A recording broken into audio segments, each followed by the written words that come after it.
2021년 가을텀 성경 탐구에 오신 여러분을 축복합니다. 저는 여러분과 함께 마가복음에 대해서 공부할 홍승의 목사라고 합니다. 이번 가을텀 마가복음 함께 공부하면서 하나님의 은혜를 좀 구했으면 좋겠습니다. 마가복음은 성경에 있는 복음서가 있죠. 마태, 마가, 누가, 요한 복음 네 가지의 복음서가 있는데 이 네 가지의 복음서 중에 가장 먼저 쓰여진 책입니다. 그래서 예수님의 모습, 있는 그대로의 모습을 가장 잘 담아낸 책이라고 할 수가 있어요. 그래서 이번 가을텀 예수님이 어떠한 일을 우리에게 하셨는지, 예수님은 누구신지, 그리고 예수님을 따르는 우리는 누구인지 마가복음을 공부하면서 함께 주의 은혜를 좀 발견하는 시간이 되었으면 좋겠습니다. 보시면 마가복음하고 옆에 숫자 1을 붙여놨습니다. 마가복음을 준비하다 보니까 빨리 훑기에는 너무 아쉽다 해서 마가복음을 하나하나 찬찬히 들여다보고 부족하면 부족한 부분은 마가복음 2 나중에 기회가 되면 성경탐구 시간에 뒷부분 이어서 하도록 하겠습니다. 오늘 첫 시간인데 오늘 첫째 시간으로 마가복음의 저자인 마가에 대해서 그리고 마가복음을 우리에게 써서 전달해 준 이유가 무엇인지를 우리가 좀 공부하는 마가복음 개요 시간으로 갖도록 하겠습니다. 첫 번째 마가복음의 저자인 마가에 대해서 좀 공부해 보았으면 좋겠습니다. 마가에 대해서 공부를 했으면 좋겠는데 못하러 저자를 공부를 해야 되냐 싶으신 분들이 계신데 한 가지 예를 들어 드리겠습니다. 제가 옛날에 단기 선교를 갔던 적이 있습니다. 이 교회 저 교회 합쳐서 팀을 하나 만들어서 단기 선교를 간 적이 있는데 그때 약간 우리 팀을 그리고 저를 특별히 좀 힘들게 하던 누님 한 분이 계셨습니다. 누나 한 명이 있었어요. 무슨 말만 하면 왜 저렇게 밉게 말을 할까? 왜 행동을 하는데 왜 저렇게 거슬리게 행동을 할까? 어릴 때였으니까 굉장히 좀 많이 좀 바더가 됐어요, 사역에. 그래서 이렇게 며칠 지나고 뭐 한 1주, 2주 이렇게 사역을 하는데도 이 마음이 안 풀리는 겁니다. 근데 하루는 저녁 시간에 라이프 쉐어링을 하기 시작했어요. 어떤 삶을 살아왔고 내가 누구였고 이런 시간을 갖고 있었는데 그 누나 차례가 된 겁니다. 그 누나가 얘기를 하는 거예요.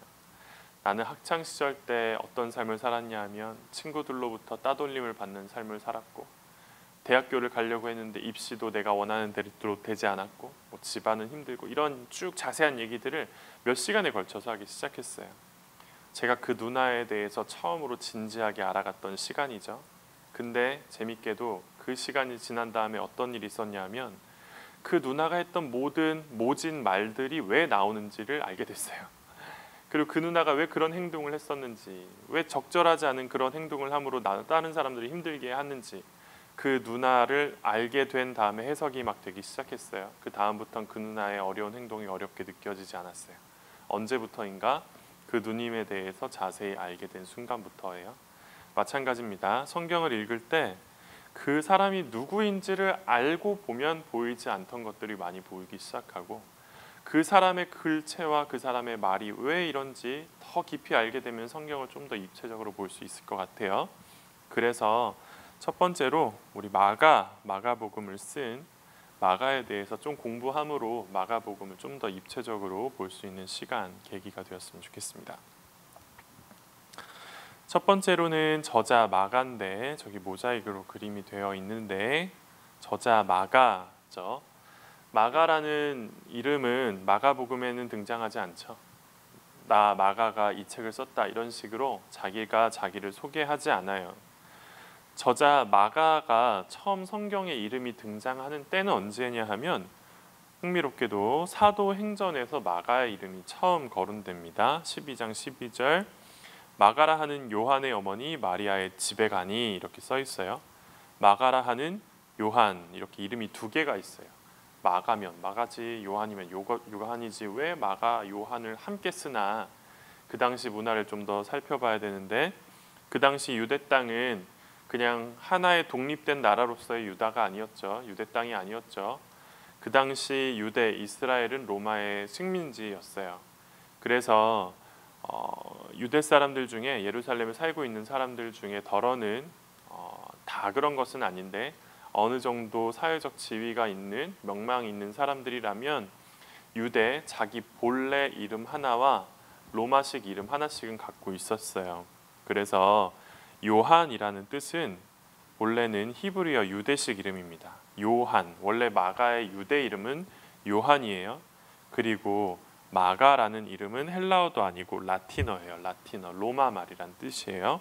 그래서 요한이라는 뜻은 유대의 이름은 자비로우신 하나님이라는 뜻이고, 마가라는 뜻은 라틴어로 마르쿠스인데 큰 망치라는 뜻이에요. 그래서 본래 마가의 원래 유대인의 이름은 요한이었다라고 생각하시면 되고, 여기 12장 15절에서도 보시면 아시겠지만 마가라 하는 요한, 이 문장에 있는 진짜 요한의 정체성은 요한이죠. 마가라고 불리우는 요한이라는 사람이 있었다는 뜻이에요. 마가는 요한의 진짜 이름이 아니라 진짜 이름은 요한, 하지만 시대적인 상황적인 이름으로서 마가라는 이름을 쓰게 되었어요. 사실 마가라는 이름을 본격적으로 쓰게 된 계기가 있죠. 예를 들면 사도 바울과 같은 일이 있었는데, 사도 바울의 원래 이름이 뭡니까? 사울이죠. 사울이 다메섹 도상에서 사도행전 9장을 보면 예수님을 다메섹으로 가는 길 위에서 만나죠. 그리고 그는 계속 사울이에요. 사울은 유대식 이름, 계속 사울로 불리우는데 사도행전 13장을 가면 그가 본격적으로 전도 여행을 시작합니다. 전도 여행을 하는데 유대인들을 위한 전도 여행을 하는 것이 아니라 이방인들을 위한 전도 여행을 시작해요. 그 당시 이방이라는 것은 로마 헬라 사람들이겠죠. 로마 헬라 사람들에게 더 익숙한 이름을 쓰기 시작했는데 그게 뭐냐면 바울이라는 이름이었어요. 원래 사울이라는 이름과 바울이라는 이름이 있었는데 상황에 맞춰 바울이라는 이름을 썼던 것처럼 마가도 본래는 요한으로 불리고 있었는데 복음을 전하는데 용이하기 위해서 라틴어 이름인 마가라는 이름을 본격적으로 쓰게 된 거예요. 한마디로 마가는 요한인데 복음을 잘 전하는 그 당시에 많이 익숙했던 로마식 이름인 마가로 불리워서 우리한테 마가로 더 많이 알려지게 되었다라는 것 알아두셨으면 좋겠습니다. 마가복음을 마가가 진짜 썼냐? 이렇게 의심하시는 분들이 계실 것 같아요. 마가가 안 쓴 거 아니에요? 이럴 수 있는데 마가는 마가복음을 쓴 사람입니다. 어떻게 아는가? 초대교회부터 단 한 번도 의심받지 않고 마가가 썼다라는 증언들이 많이 있어요. 1세기부터 2세기까지 걸쳐 살았던 이레니우스라는 초대교회 아버지가 있습니다. 초대교회의 어른, 큰 어른이죠. 얼리 철치 파더리라고 하는데 이레니우스는 뭐라고 적어놨냐 하면 자기 역사서에 마가라 불리우는 요한은 베드로가 죽은 이후에 베드로의 설교를 요약해서 마가복음을 썼다. 이렇게 초대교회 때부터 변함없이 증언하고 있어요. 그것보다 조금 더 지난 3, 4세기 사람 유세비우스라는 역사학자는 뭐라고 얘기했냐면 마가는 정확하지는 않았을지라도 아주 막 정확하게 하진 않았을지라도 그는 정돈된 형태는 아니었을지라도 능력껏 정확하게 예수님께서 하셨던 일들 그분에 대해서 잘 적어 놓았다라고 초대교회 때부터 마가가 마가복음의 저자라는 것은 확실히 공인된 사실이에요. 그러니까 마가복음은 누가 썼냐 물어보시면 마가가 썼다라고 얘기하시고 마가가 안 쓴 거 아니야? 의심하는 사람이 있으면 마가가 썼대, 옛날부터 그랬대라고 알아두시면 좋을 것 같아요. 두 번째, 마가는 어떠한 사람인가 세 가지로 나누어서 오늘 정리를 해왔는데 첫 번째 마가의 특징은 부자였습니다. 부자. 마가라 불리우는 요한은 아주 큰 부자였어요. 어느 정도의 부자였는지 제가 사료들을 몇 가지 가져왔습니다.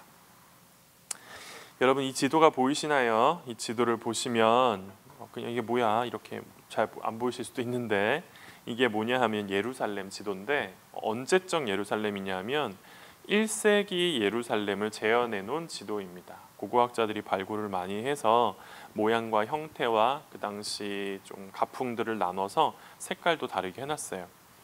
지도를 보시면 아시겠지만 여기는 이렇게 둘러싸고 있는데 이 둘러싸고 있는 곳은 잿빛, 회색빛이죠. 이만큼. 근데 이 가운데를 보면 색깔이 다르죠. 주황빛이죠. 이것은 구분해 놓으려고 일부러 후에 칠한 건데 이 주황색 도시는 이름이 뭐냐 하면 상 예루살렘, 영어로는 어펄 예루살렘이라고 하는데 여기는 좀 부자 동네였어요. 부자 동네, 높은 곳에 사는 사람들. 그리고 여기 바깥에 있는 이 잿빛, 회색빛은 어떠한 사람들이 사는 곳이냐, 바로 가난한 사람들이 살고 있던 동네, 로얼 시리, 로얼 예루살렘이라고 하는데, 이 어펄 시리에 사는 사람들은 대부분 부자, 이 밑에 있는 사람들은 가난한 사람들이었다라고 생각하시면 돼요. 마가의 집은 어디 있었겠습니까? 어디 있겠습니까? 이 회색빛에 있는 것이 아니라 부자라고 했잖아요. 바로 이 주황 도시, 이 주황으로 색칠되어져 있는 카테고리에 살던 것이 바로 마가였어요. 고고학자들이 발견을 했대요. 이렇게 화살표로 쭉 따라가면 바로 이곳이 마가의 집인데, 이곳이 그 유명한 마가의 다락방이 되는 것입니다. 대충 부자였나 보다라고 생각하는데 한 가지만 더 설명드릴게요. 그 당시 대제사장이 있었습니다. 가야바라는 대제사장이었는데, 유대인의 대제사장이면 유대인들 중에 제일 높은 사람 아닙니까? 근데 그 사람의 집은 여기 있었을까요? 이 회색 빛깔에 있었을까요? 이 주황 빛깔에 있지 않고 이 회색 빛깔, 여기가 가야바의 집인데, 이렇게 화살표로 따라가다 보면 바로 여기가 가야바의 집. 그 당시 유대인들로부터 가장 존경을 받고 그 당시 유대인들 중에 가장 높은 위치에 있었던 대제사장 가야바의 집조차 이 낮은 하 예루살렘에 있었는데, 마가의 다락방, 마가의 집은 이 상 예루살렘에 있었던 걸 보면 마가는 아마 그 당시 대제사장이었던 가야바보다도 어쩌면 더 부자였을 것이다. 학자들이 많이 이렇게 이야기를 합니다. 마가의 다락방이 이렇게 큰 부자이고 집도 컸어요. 컸기 때문에 성경에서는 많이 등장을 해요. 최후의 만찬이 있었던 곳, 성경에 보면 저기 물동이를 이고 가는 사람을 따라가봐라. 그 집에 가면 우리가 최후의 만찬 할 거야. 예수님께서 이렇게 말씀하시는데, 어떤 학자들은 그 물동이를 이고 가던 젊은 사람이 마가가 아니었겠는가, 이런 얘기를 하고, 전승에 따라서도 마가의 다락방에서 최후의 만찬이 벌어졌다라고 이야기합니다. 예수님께서 십자가에 돌아가신 다음에 예수님께서 부활하시죠. 제자들이 벌벌벌 떨고 있었어요. 한 곳에 모여서. 거기가 어디였냐 하면 마가의 다락방이었는데, 부활하신 예수님께서 짜잔 하고 나타나시죠.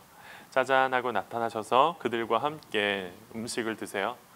음식을 드셨던 이유는 정말 내가 부활한 것이 영혼이나 귀신이 나타난 것이 아니라 진짜 육체의 부활임을 증거하시기 위해서 부활하신 예수님께서 제자들과 함께 식사를 했는데, 그 장소 또한 어디다? 마가의 다락방이었다. 예수님께서 부활하시고 승천하신 이후에 가롯 유다가 대신에 제자를 한 명 더 뽑게 되죠. 11명을 할 수 없으니까 12를 맞추기 위해서 제비 뽑기로 12번째 제자, 엄밀히 말하면 13번째 제자죠. 마띠아를 뽑았는데 그곳 장소가 어디냐면 바로 마가의 다락방이었다.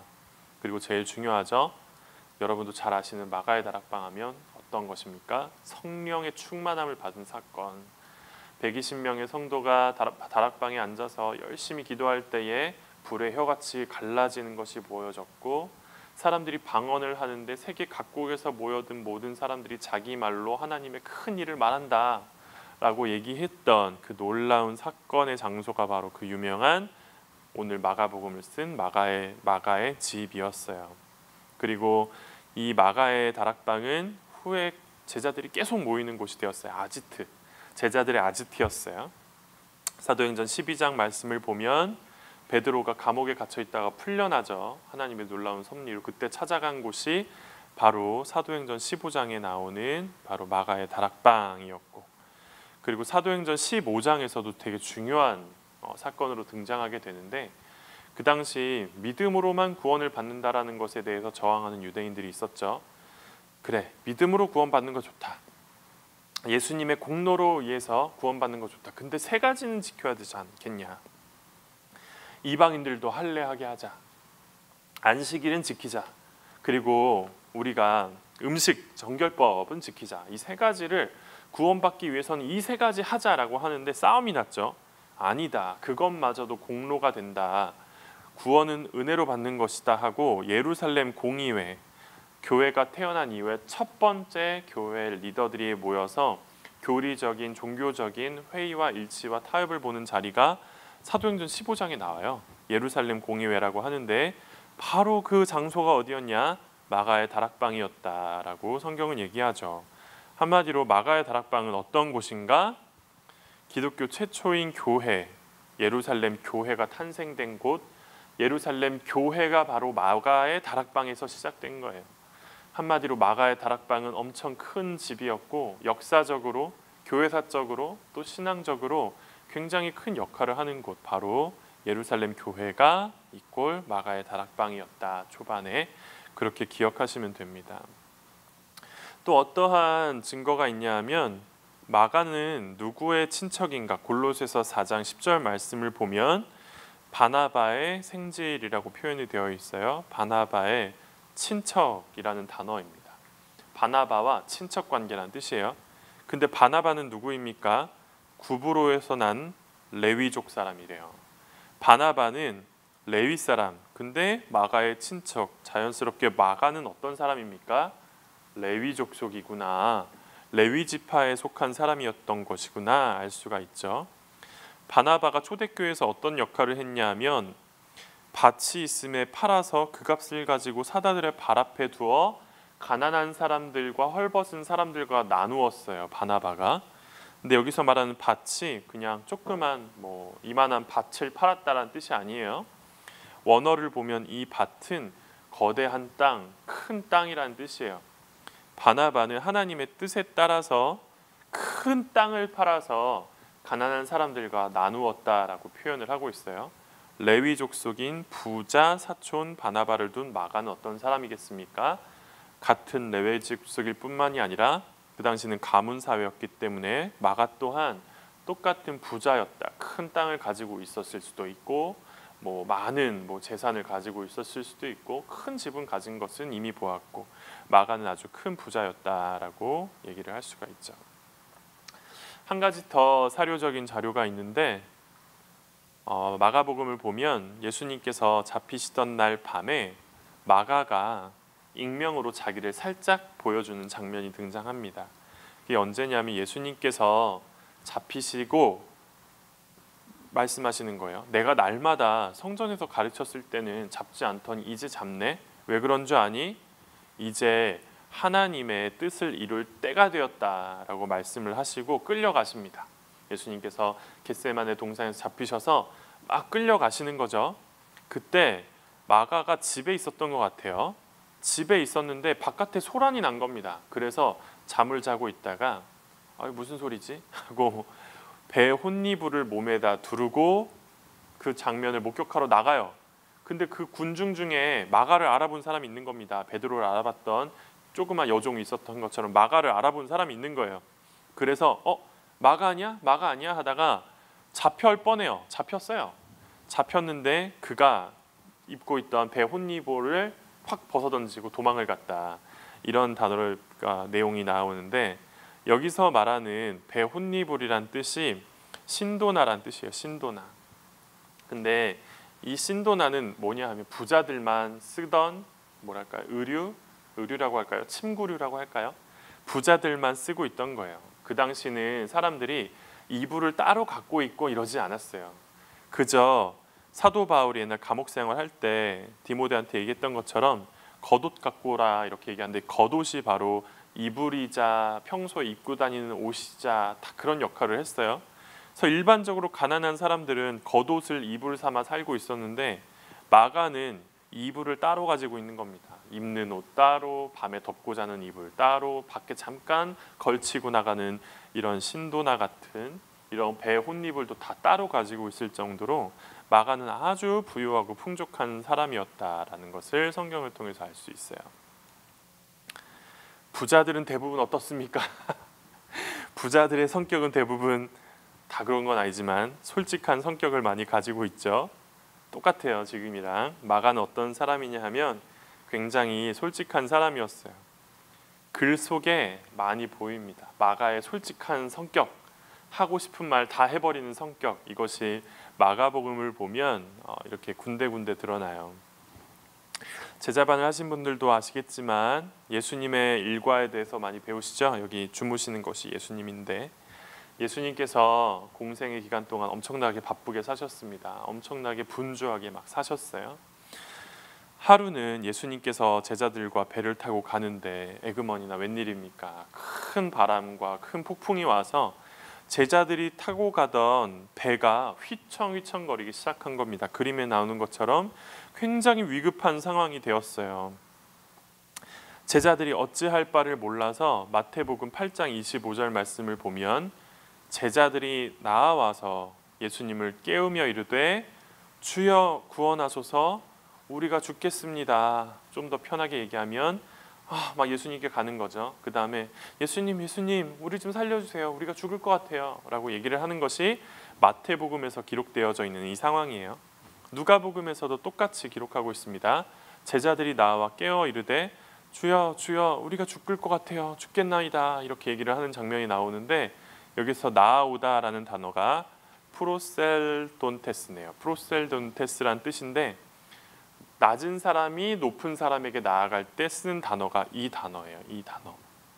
그러니까 예수님의 제자들은 예수님이 피곤해서 주무시고 계신 상황에서 막 가서 빨리 일어나세요 막 이렇게 한 것이 아니라 어떡하지? 조심히 나아가서 낮은 사람이 높은 사람에게 나아갈 때처럼 조심히 나아가서 예수님 좀 살려주세요 부탁을 하는 장면이 마태복음과 누가복음에서 기록한 이 상황이에요. 근데 마가는 어떻게 기록했냐 하면 좀 다르게 기록했습니다. 제자들이 나아가는 것도 없어요. 그 장면을 아예 생략해 버렸습니다. 제자들이 깨우며 이르되 선생님이여 우리가 죽게 된 것을 돌보지 아니하시나이까? 이렇게 따지는 겁니다. 선생님 일어나 보세요. 지금 우리 죽게 됐는데 안 보이세요? 이렇게 마가가 할 말 다 하는 성격, 불같은 성격이죠. 좀 더 번역이 잘 돼 있는 게 뭐가 있을까 하다가 우리말 성경과 새번역 성경을 한번 봤는데 어떻게 써 있냐면 선생님 저희가 빠져 죽게 됐는데 모른 척 하십니까? 이렇게 따지는 장면. 선생님 우리가 죽게 되었는데도 아무렇지도 않으십니까? 새번역에서는 이렇게 번역을 했어요. 마태와 누가는 예수님에 대해서 공경하면서 조심히 나아간 제자들의 포커싱을 맞춰서 그 사람들의 이야기를 조심스럽게 기록을 했는데 마가는 그런 거 없어요. 그냥 제자들이 깨어나가지고 예수님 막 흔들어 깨우면서 예수님 일어나세요. 우리 지금 죽을 것 같은데 왜 잠만 주무시고 계세요? 하면서 따지는 장면. 마가의 성격이 잘 나타나 있는 장면이라고 볼 수가 있겠죠. 또 한 가지가 있는데 예수님께서 세례 요한으로부터 세례를 받으시죠. 세례를 받으신 다음에 제일 먼저 한 일이 뭐냐 하면 성령께 이끌리어서 광야로 시험을 받으러 가셨다. 성령님께서 이렇게 이끌어 가셨다라는 표현을 쓰십니다. 마태복음에서는. 누가복음에서는 어떤 표현을 쓰냐 하면 세례를 받으신 다음에 성령에게 이끌리셔서 40일 동안 광야에 가셨다. 이렇게 순화시켜서 표현을 해요. 예수님께서 광야에 성령님의 이끌림을 받아서 갔다. 이렇게 표현을 하는데 마가는 그런 거 없죠. 성령이 곧 예수를 광야로 몰아내신지라 이렇게 아주 강한 단어를 썼어요. 저기서 에크발레이라는 단어를 썼는데 에크발레이라는 단어는 어디서 쓰이는 단어냐면 예수님께서 귀신 들린 자 안에 있는 귀신을 내어 쫓으셨다라는 단어가 바로 저 에크발레이라는 뜻입니다. 한마디로 예수님께서 귀신을 막 이렇게 뭐라 그러죠? 이렇게 달래지 않죠? 나가라 명령하시고 쫓아내시죠. 그것처럼 예수님께서 성령님한테 마가가 이해한 그림은 뭐냐면 광야로 쫓겨남을 받으신 거예요. 다른 마태나 누가는 같은 공관복음인데 성령님께서 이끌어 가셨다.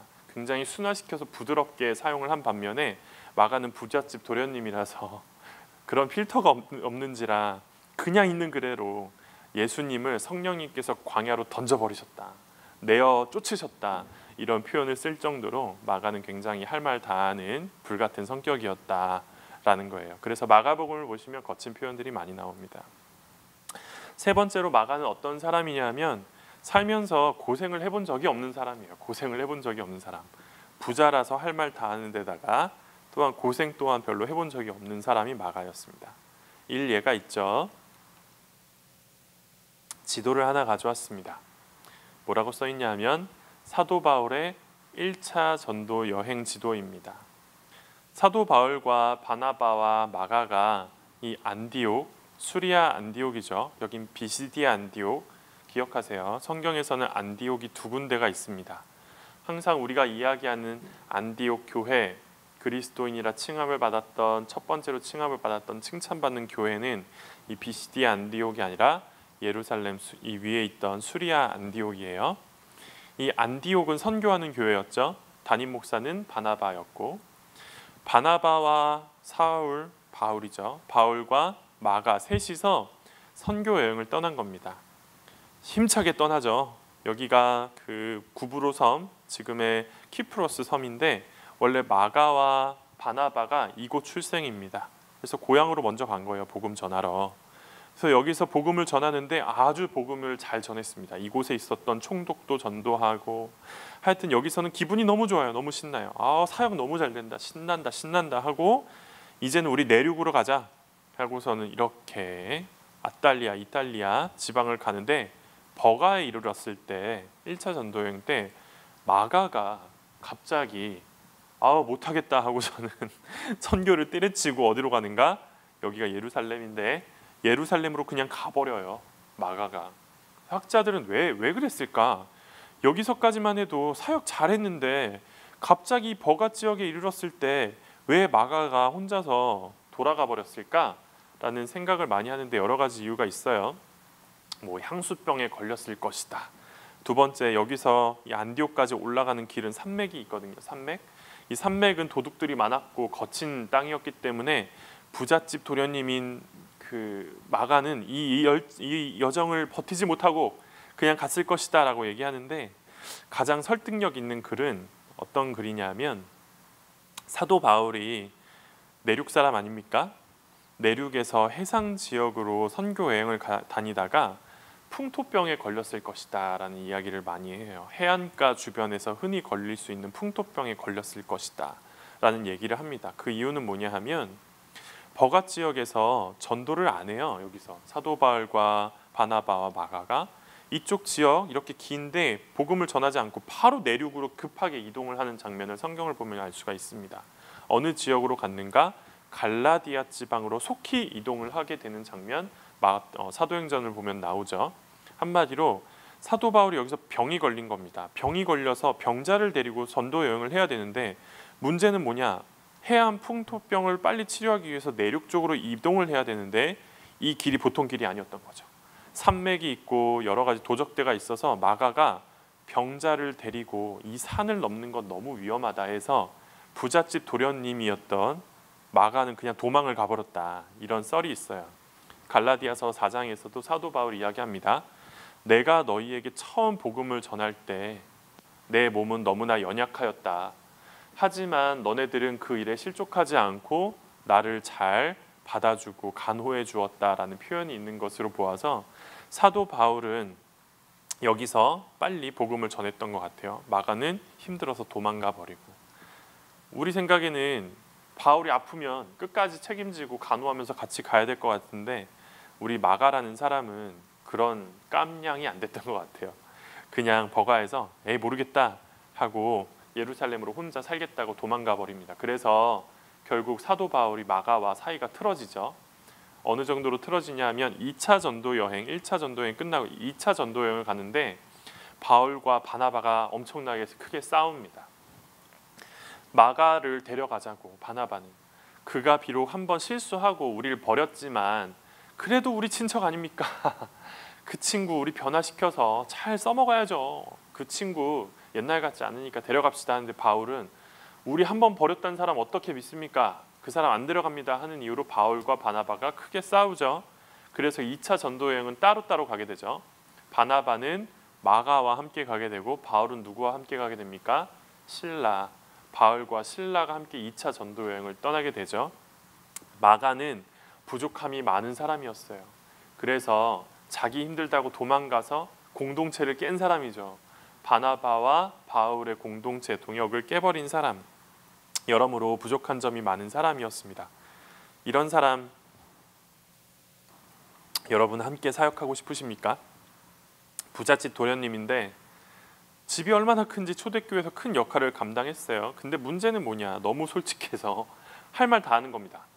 하기 싫으면 하기 싫어요. 못하겠어요. 공경과 예의 이런 게 없어요. 할 말 다 하는 사람. 그리고 고생을 해본 적이 없어서 타인의 고통, 사도 바울의 고통까지도 감당하지 못했던 부족한 인격을 가졌던 사람이 바로 마가라는 사람이었습니다. 그러면 마가라는 사람 버려야 될까요? 하나님께서 이런 사람 틀렸다 하고 안 쓰시겠습니까? 그렇지가 않죠. 마가라는 사람은 변화되었던 것 같아요. 어떻게 변화되었는가? 골로새서 4장 10절 말씀을 보면 사도 바울이 AD 61년, 62년 사도 바울이 감옥에 투옥되어져 있을 때 쓴 책입니다. 감옥에 있을 때 쓴 책이에요.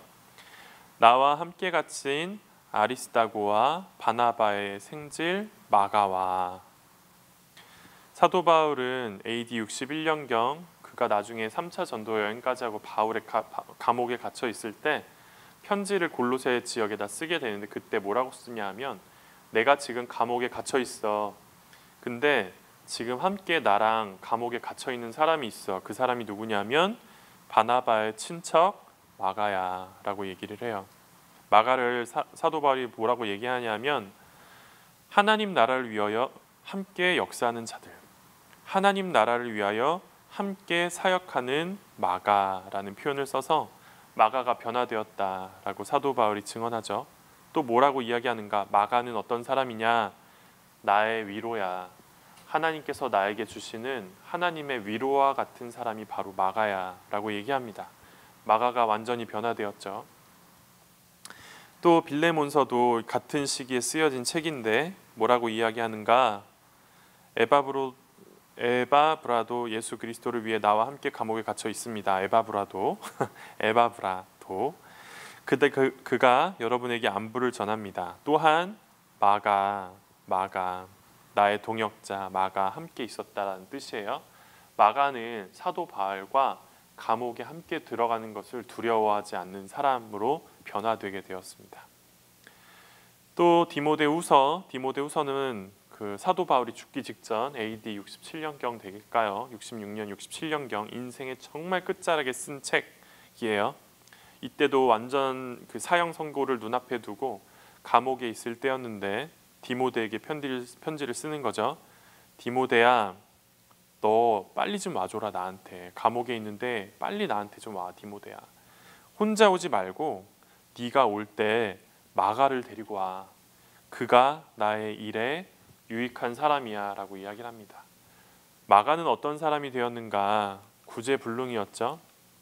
부잣집 아들로 할 말 다 하고 공경도 없고 타인의 아픔에 공감하지도 못하는 사람이었는데 마가는 훗날 변화되어서 어떤 사람이 되었는가? 사도 바울과 함께 감옥에 갇히는 고난을 받는 사람. 데마와 같은 사람 앞에 지나갔는데 데마와 같은 사람 처음에는 열심히 사도 바울 따라다니죠. 감옥에도 같이 갔었는데 데마라는 사람은 결국 사도 바울을 버리고 세상이 좋아서 세상으로 가버려요. 데마는. 근데 마가는 어떤 사람?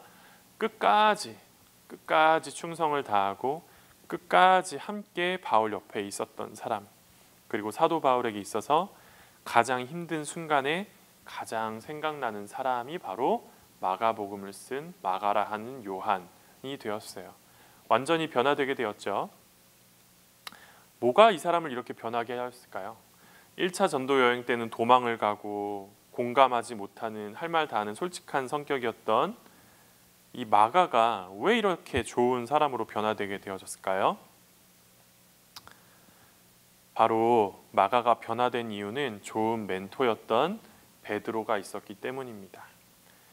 1차 전도 여행을 탈락했죠. 마가가 버가 지역에서 어디로 그냥 도망을 가버리냐면 예루살렘으로 그냥 도망을 가버렸습니다. 예루살렘 지역의 교회, 예루살렘 교회의 담임 목회자는 누구였냐면 베드로였어요. 안디옥은 바나바였고 예루살렘은 베드로였는데 마가가 탈락해서 예루살렘으로 갔는데 어디 가겠습니까?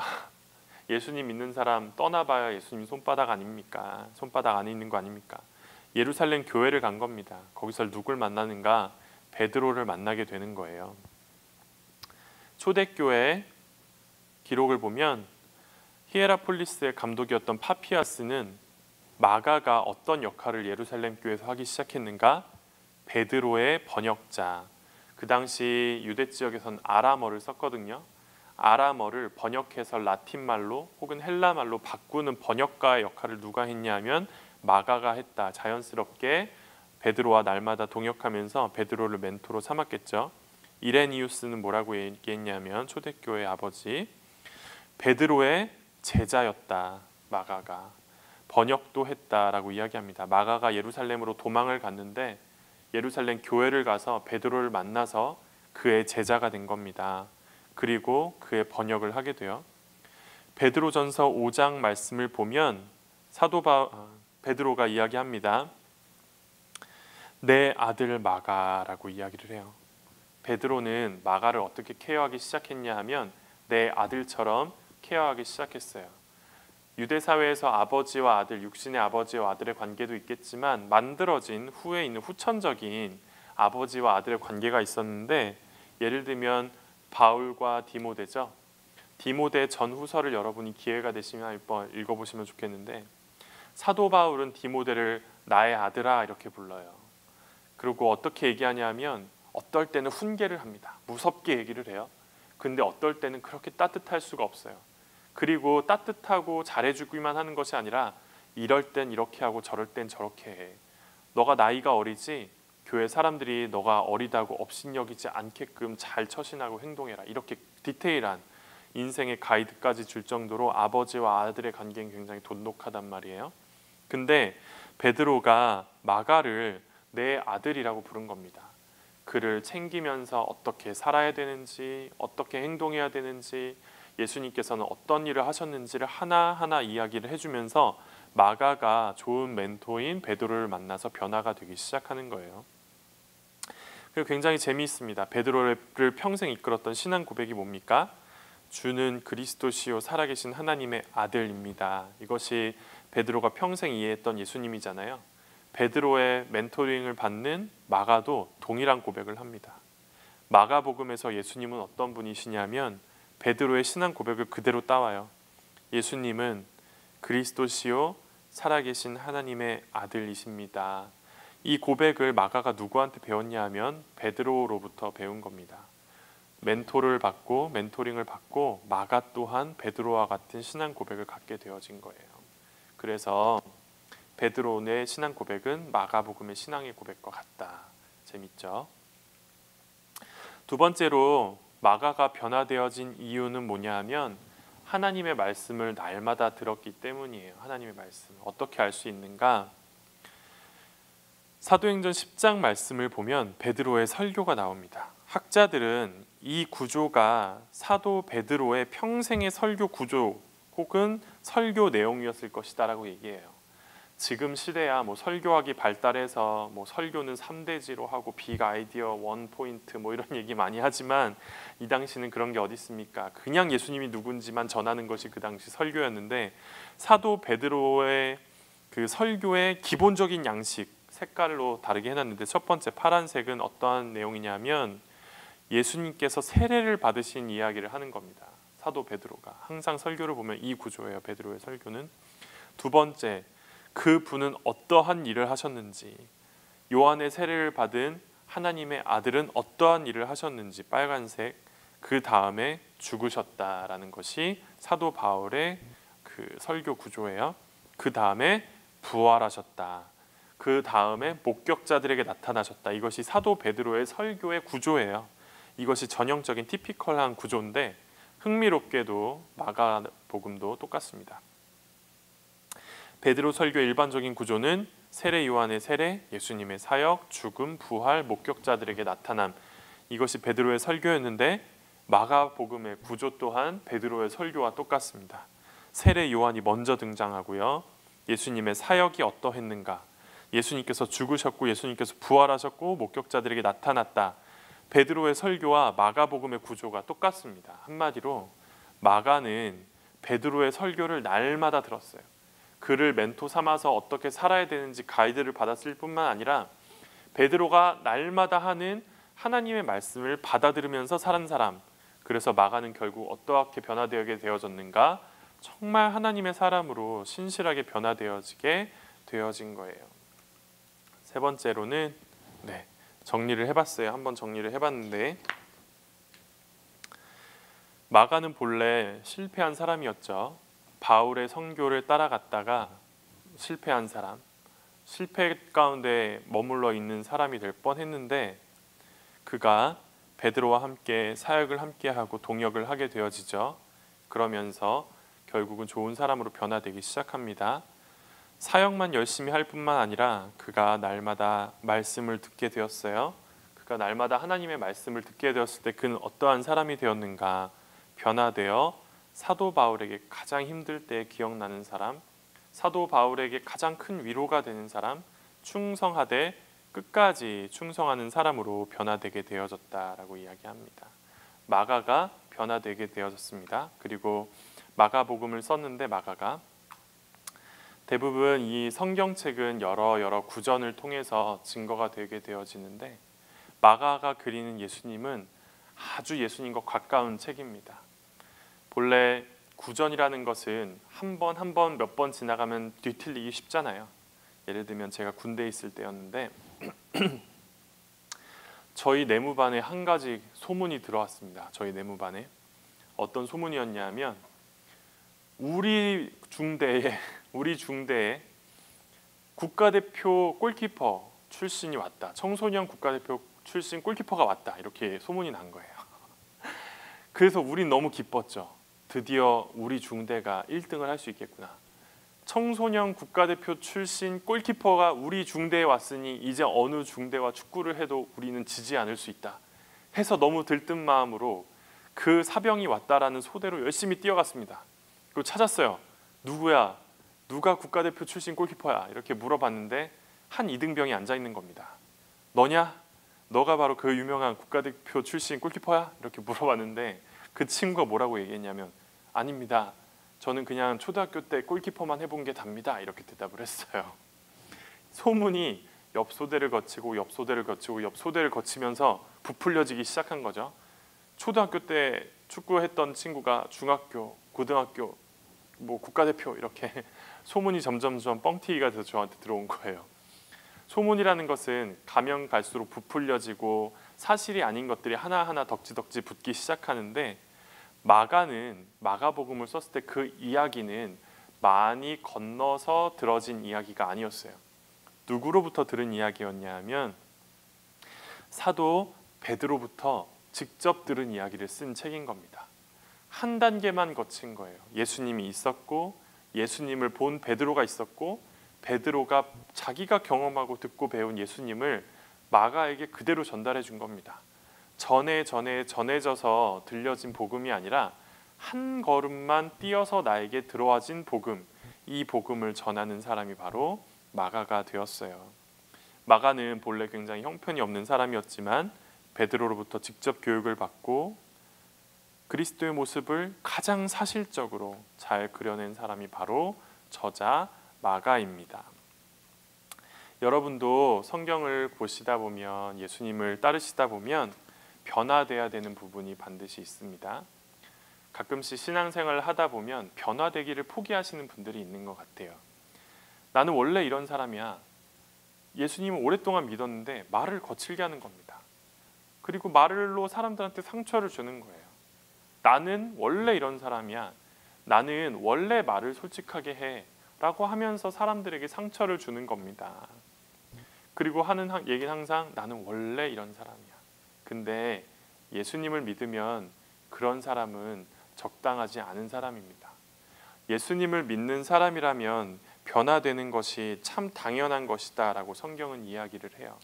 마가도 본래는 볼품이 없고 형편이 없는 사람이었지만 나는 원래 이런 사람이야. 나는 원래 말을 거칠게 하는데 나는 원래 타인의 아픔에 공감할 수 있는 사람이 아니야 라고 얘기하고 변화되기를 포기했던 사람이 아니라 그는 좋은 멘토를 만났고 하나님의 말씀을 꾸준히 듣고 베드로와 함께 사역을 하면서 점점 모난 부분이 깎여 정말 훌륭한 사람이 되었어요. 우리도 그러한 사람이 되어야 됩니다.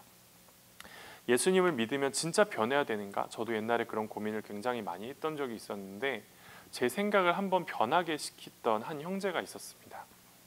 어떠한 형제였냐면 음악을 하는 친구였는데 베이스 기타를 치는 형제였어요. 외부 단체에서 사역을 할 때였는데 그 형제가 우리 단체에 새로 들어온 겁니다. 그 형제를 이렇게 새로 들어와서 이렇게 멀리서 보는데 너무 착한 거예요. 말 한마디 한마디를 조심스럽게 하고 필요 없는 말들을 많이 하는 형제가 아니라 정말 필요할 때만 말을 하는데 그 말 한마디가 정말 복음을 담아낸 말을 하는 거예요. 저는 그 친구를 보면서 목사님 아들인가? 어릴 때부터 신앙생활을 잘 했나? 뭐 모태신앙인가? 이런 생각을 많이 했는데 하루는 듣게 됐습니다. 그 친구와 같이 음악을 공부하는 한 자매로부터 얘기를 듣게 되었는데 저 오빠가 지금은 되게 예수님을 보는 것과 같이 행동을 하지만 저 오빠가 원래 그런 오빠가 아니었어요. 원래 어떤 사람이었는데 저 오빠 되게 거친 사람이었어요. 말도 험하게 하고 세상에서 굉장히 마음대로 자유롭게 사는 오빠였어요. 근데 저 오빠 예수님 만났어요. 이런 표현을 했어요. 저 오빠 예수님 만났어요. 그리고 지금 저 모습이 됐다라는 거예요. 여러분, 예수님을 만나면 어떻게 돼야 되는가? 형편없는 사람, 다른 사람에게 모진 말로 상처를 주고 다른 사람의 아픔에 공감하지 못해서 나만 살겠다고 도망가는 마가 같은 사람도 예수님을 만나면 어떻게 되는가?